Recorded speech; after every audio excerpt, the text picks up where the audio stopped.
लाखों लोगों में से किसी किसी एक जातक के हाथ में दोहरी मस्तिष्क रेखा होती है। यह जन्मजात भी हो सकता है या आयु के उस दौर में भी शुरू हो सकता है जहां से यह उत्पन्न हुआ है।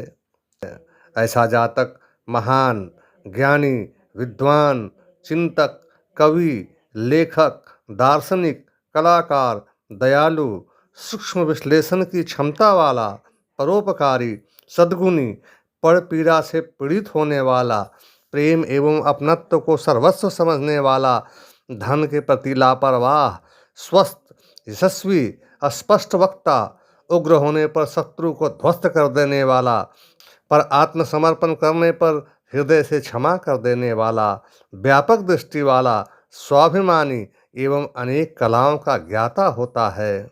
ऐसे जातक के अंतरंग मित्र कम ही होते हैं, क्योंकि इनके ज्ञान का दायरा ब्रह्मांड और सूक्ष्म जीवन तरंगों तक होता है और इन्हें अपना मानसिक स्तर बमुश्किल प्राप्त होता है।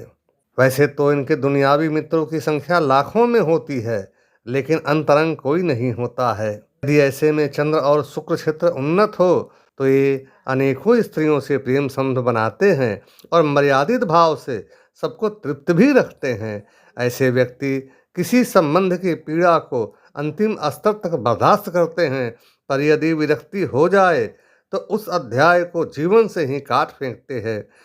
यदि ऐसे जातक के जीवन रेखा और मस्तिष्क रेखा से बनने वाला त्रिकोण बड़ा है और हृदय रेखा एवं मस्तिष्क रेखा के बीच रहस्यमय क्रॉस भी है, तो यह और भी दुर्लभ स्थिति हो जाती है। ऐसा जातक नैतिकता, धर्म, किसी भी प्रकार के नियम और व्यवस्था के प्रति अंध आस्थावान नहीं होता है। इसी स्थिति इनकी चरित्र संबंधी मान्यताओं में भी होती है। यह हर एक आदमी का सुधारक, समालोचक और नए नियमों का नियामक होता है। पाखंड, रूढ़िवादिता, अप्राकृतिक आचरण, कृत्रिमता के प्रति यह विक्षुब्धता की सीमा तक विरक्त होता है। इस विषय पर इसे छोड़ दिया जाए तो अवतारों, पैगंबरों, मसीहों और महापुरुषों में भी कमी निकालते हैं। ये समालोचनाएं निरर्थक नहीं होती है, क्योंकि ऐसे लोगों की दृष्टि में मानव जीवन, विश्व और दूर तक फैला हुआ मानवता का इतिहास एक चलचित्र से अधिक महत्व नहीं रखता है। ये लोग गुप्त विद्याओं के ज्ञाता, रहस्यवादी, तत्वज्ञानी और दार्शनिक होते हैं।